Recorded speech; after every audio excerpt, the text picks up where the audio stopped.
करते हैं। मनोहर, जिस तरह से हम अभी देख रहे हैं ये जो पूरा मैप है, ये किस तरह से ये बदलाव को हम इसे आसान भाषा में समझे, दर्शकों को कैसे हम ये चीज समझाएं कि जो ये जोन 6 इसमें जुड़ा है, इसमें क्या क्या बदलाव है और कैसे ये भारत के लिए खतरनाक साबित हो सकता है? देखिए बिल्कुल, अगर हम बात करें तो फिर लगभग 50 से 55 साल के बाद एक बार फिर जो है सो 6 सिस्मिक जोन में तब्दील किया गया है। एक जोन पहले नहीं था, उसको भी जोड़ा गया है। कहने का मतलब ये है कि जो हमारा ऊपरी हिस्सा है, लगातार हम देखते हैं कि इन दिनों अगर बीते 6 महीने में देखें तो लगातार भूकंप के झटके महसूस किए गए, आसपास एपिसेंटर रहा है। तो ऐसे में अब वैज्ञानिक तरीके से जो एपिसेंटर है उसका मूल्यांकन किया गया। साथ ही साथ जो तमाम हमारे फॉल्ट्स हैं उस फॉल्ट का मूल्यांकन किया गया। उसके बाद अगर हम बात करें कि वहां की मिट्टी क्या है, किस तरह की है, इन सारी चीजों को देखते हुए साइंटिफिक तरीके से एक हम कहें तो भूकंप मैप तैयार किया गया, जिसमें 6 जोन कर दिया है। एक्चुअली अब तक हुआ क्या रहता था कि एक जोन को पहले ही हटा दिया गया था और उसको शून्य जोन में कहा गया था। कहने का मतलब है कि उन जोन में लोगों को प्रॉब्लम नहीं हो सकती, उन्हें कोई खतरा नहीं था। लेकिन अब ऐसा नहीं है।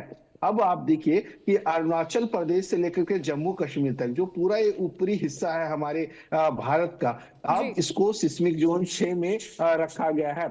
और इसका असर ये देखने को मिलेगा कि अब भारत का जो 61 मतलब 61% हिस्सा है वो भूकंप के खतरे की जोन में आ जाएगा, जिसकी वजह से लोगों को बहुत ज्यादा नुकसान झेलना पड़ता है, पड़ सकता है। और इसका अगर हम पॉजिटिव देखें तो पॉजिटिव ये है कि जो सिस्मिक जोन 5 में पड़ता था वो सिस्मिक जोन में 6 में आ गया। हालांकि दिल्ली और एनसीआर का क्षेत्र अभी भी सिस्मिक जोन 4 में है।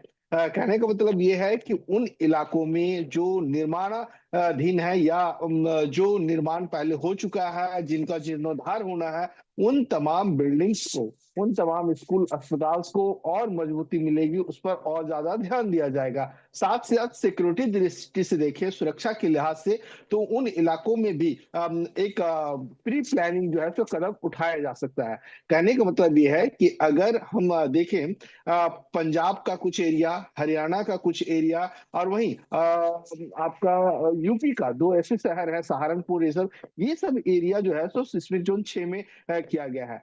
तो इसमें वैज्ञानिक तरीके से किया गया है और इस मद्देनजर उन तमाम इलाकों में जो भी कंस्ट्रक्शन का वर्क है, जो भी पुरानी बिल्डिंग्स है, उन पे सही ध्यान दिया जा सकता है, उसको रिनोवेट किया जा सकता है। भविष्य में हम भूकंप के झटके को और ज्यादा मजबूती से कहा जाए तो डट करके रह सके, उससे हम लड़ सके, तो ऐसे में उसके लिए भी हमें तैयार होना पड़ेगा। और इसी मैप के जरिए जो है उन्हें एक तरह से आगाह कर दिया गया है, उन्हें बता दिया गया है कि आप पूरी तरह से जो है इसके लिए तैयार हो जाए। जी ठीक है, बिल्कुल मनोहर, आप बने रहिए हमारे साथ। लेकिन अब हम यहाँ पर दर्शकों के लिए ग्राफिक्स भी यहाँ पर हम लेकर आए हैं और उस ग्राफिक्स के जरिए हम उनको बताएंगे कि किस तरह से ये जो 61% की खतरे की जो हम बात कर रहे हैं वो कैसे यहाँ पर लोगों के लिए बढ़ता चला जा रहा है। तो आप यहाँ पर देख सकते हैं भारत के जो भूकंप जोन है वो कहाँ कहाँ है।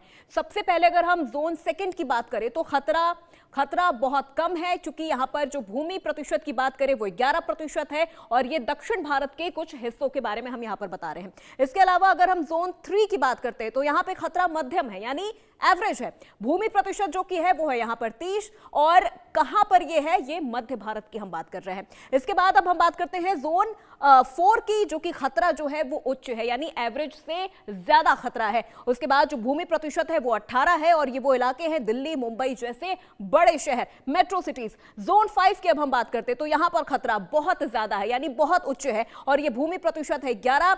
गुजरात का कक्ष, आपको याद होगा, गुजरात का ये वही कक्ष है जहां पहले भी भूकंप के कई झटके हमने देखे हैं, पूर्वोत्तर राज्यों की बात कर ले। उसके बाद जोन 6 जो कि इसमें ऐड हुआ है अभी नया, सबसे ऊंचा ये खतरा है। यहां पर पूरा हिमालय, यानी 7 सिस्टर से लेकर जम्मू कश्मीर से अरुणाचल प्रदेश तक जो कि खतरा है वो यहां पर बढ़ चुका है। तो ये ग्राफिक्स आप एक बार फिर से देख लीजिए और इसे समझ लीजिए कि किस तरह से भारत के जो भूकंप जोन है उनमें कितनी ज्यादा वृद्धि हुई है। 61% की जो हम बात कर रहे हैं वो यहां पर बढ़ गया है, जो कि नया भारत का भूकंप मैप है।